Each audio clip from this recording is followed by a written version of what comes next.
semuanya. Hari ini kita akan bicarakan mengenai buku yang ditulis oleh Abdul Aziz tentang Happy, Healthy, and Wealthy. Tapi hari ini kita akan bicarakan mengenai happy saja.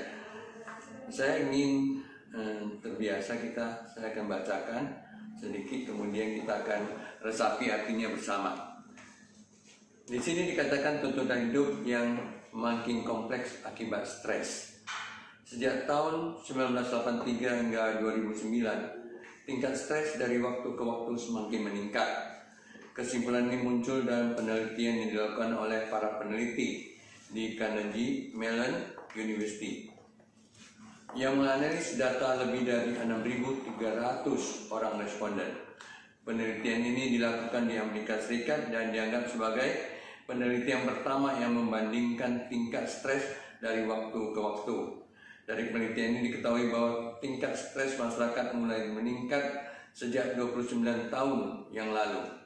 Hasil penelitian juga menunjukkan data matematis bahwa tingkat stres pada wanita mengalami peningkatan sebesar 18% dan pada pria sebanyak 24%. Dari hasil penelitian tentang stres ini dapat disimpulkan bahwa dari waktu ke waktu tekanan hidup terhadap seseorang terus meningkat.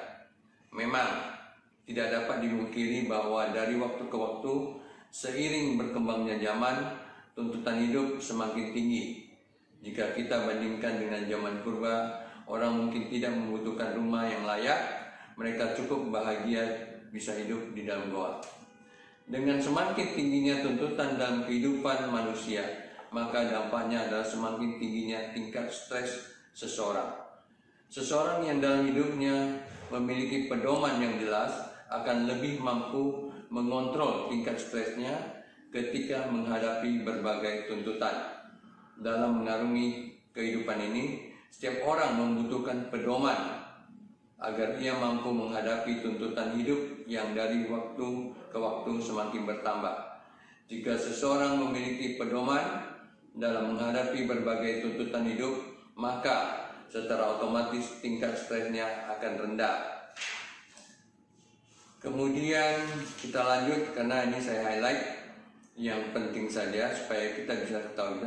Menurut survei, responden yang berpendidikan dan berpenghasilan lebih tinggi, relatif lebih tinggi, kebahagiaan dibandingkan dengan berpendidikan yang berpenghasilan rendah.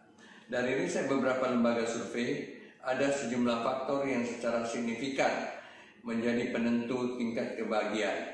Setidaknya ada 5 variabel yang dinilai akan mempengaruhi tingkat kebahagiaan seorang. Pertama, kepuasan kehidupan sehari-hari.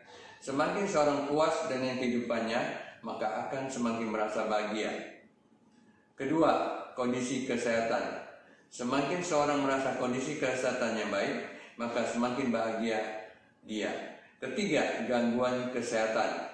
Semakin sedikit gangguan kesehatan yang dialami seorang, maka orang tersebut akan merasa semakin bahagia. Keempat, tingkat keamanan. Semakin seseorang merasa lingkungannya aman, maka akan semakin bahagia. Kelima, kecukupan finansial. Semakin seseorang merasa dirinya mempunyai cukup uang, maka akan semakin merasa bahagia. Banyak konsep untuk sukses.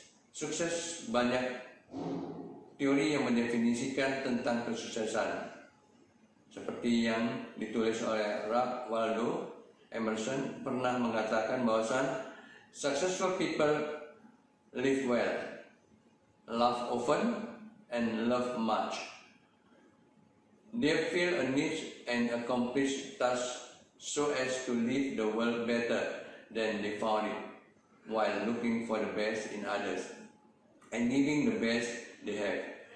Nah, ini mengatakan bahwasan seorang itu sukses, dia harus merasa bahwasan dia harus selalu tertawa, ya, banyak memberikan cinta kasih dan lain-lain. Nah, tentunya kembali ke mereka sendiri.